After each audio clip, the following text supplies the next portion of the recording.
content of the information that if someone asks about your business, you move them to a sale instead of moving them on to your competitor or the next person. Great thing, highly recommend. What you want to do is provide information in the moment of decision that is insider information that outsiders don't usually have. I'd highly recommend those of you that have dealerships, write down 10 dirty little secrets no home builder wants you to know. 8 questions you have to ask before you purchase cabinets. The 3 most important things that will help you love your cabinet in 10 years as much as you do in the first year. 4 reasons why people want to change their cabinets after 18 months in a new home. Do you understand? Anything like that where you can take the stuff that you know, but I don't know to ask as a customer, and if you can give me information that nobody else is giving me that's insider information about what's going on, in the moment of decision, the very things that I'm worried about, you're able to answer and tell me about. You have years of experience, knowledge, and information. Package it in I call it a 1, 2, 3 format. 7 things you should know, 5 keys, 4 steps to watch out for, 3 things that will get you in trouble. You could do this in a mortgage business. How many people really know what's going on when they get a mortgage? How many of you guys signed 100 papers, walked out and drank heavily hoping you didn't screw up? Right? I mean, think about it. One of my clients was a mortgage broker who wrote 10 steps to knowing the papers that you're signing. And they just walk through what you need to ask for brokers and what needs to go on it. That's what my internet guy did. You know, these are what you need to do on the internet, and he did it on a video so that he was able to take inquiry and convert it to sale. The way you do that is by providing information that nobody does. You could write great little booklets. Think about it. If someone's looking at different distributors and different people to buy cabinets from, and everybody else gave them a business card, oh, yippee-ki-yay, aren't we 1950? Oh, and a brochure, because you're 1972 also. What if, that's probably mean, I'm sorry about that. What if you had a booklet that you self-published and put through, that every one of them went out there so that they could have that? And then your customers, even if they didn't buy from you, passed your information on to someone else who came back and bought from you because your customer who didn't buy from you marketed for you. That's what you're looking at creating. That's what you're looking at doing. My wife has had a real estate license for about 10 years, and we use her license to buy and trade homes for ourselves. With the economic downturn, would you believe that my business actually suffered a little bit of a drop in revenue? Yes, it did. And so Sherry said, you know what, I think I want to start looking at maybe selling some homes. So she went up and signed up with the RE/MAX people, you know, to work with them.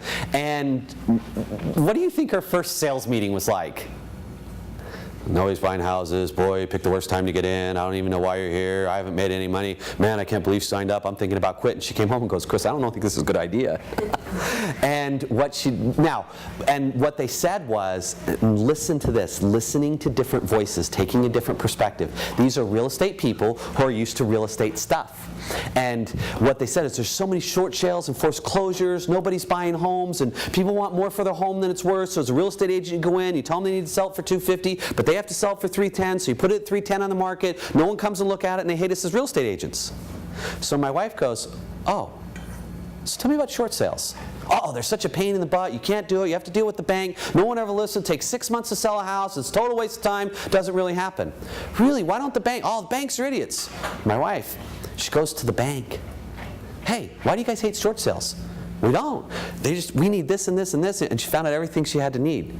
So she did. 7 things you should know if you need to short sale your house. She recorded it on a podcast. Every time she would go talk to somebody, she'd give them the podcast. They'd listen to it. She would get 3 clients. Did you get kind of the difference of where you're going?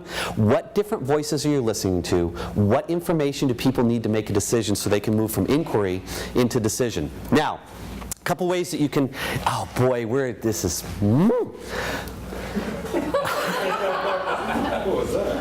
That's frustration. I'm like, we just don't have time. I'm already 15 minutes behind. To increase your lead to inquiry, develop referral systems.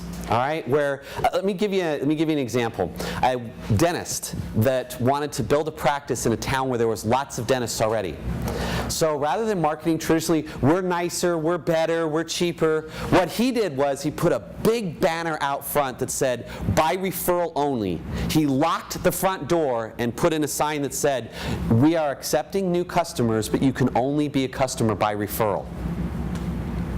Then he took his initial base of customers and he said, I am not going to spend any money on advertising. I am going to have a customer appreciation dinner once a quarter. And you guys are invited. It'll be catered. It was a nice 4-star restaurant. And he would invite them all in. And what he did was, at the very first one, he invited all of his customers to come and fed them. And then he picked out a series of people who would send a referral. And he said, brought them up one by one. And he said, I want to thank you so much, Brenda. Here is your silver pin for referring someone. She walked back with her silver pin, all cool. And about 15 people got it. The other 200 people, hey, you got a silver pin yet? Me neither. You referred one? No, I haven't. Guess what happened to referrals next month? Shot through the roof. So the next quarter, he did a gold pin for 5 referrals. 4 people got a gold pin. Guess how all the silver pin people felt? Compelled to bring business to his company. Napoleon said the greatest discovery of my life was that men would crawl across France on their belly with no food for a blue ribbon. He made a referral system where he made it unique and special with a little gold pin if you referred 5 people, to the point that he had to open up a second and a third office.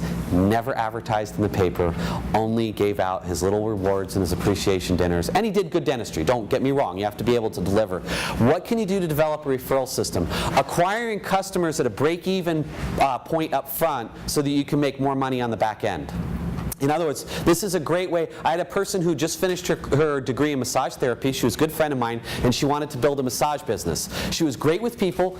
She had magic hands. Have you ever had a masseuse who had like the gift, and they touch you and it like heals your body? This was her. She was awesome. And she had a great network of people she knew, but she had no capital to start a business, and she had no customers. Okay? Maybe you know businesses like this.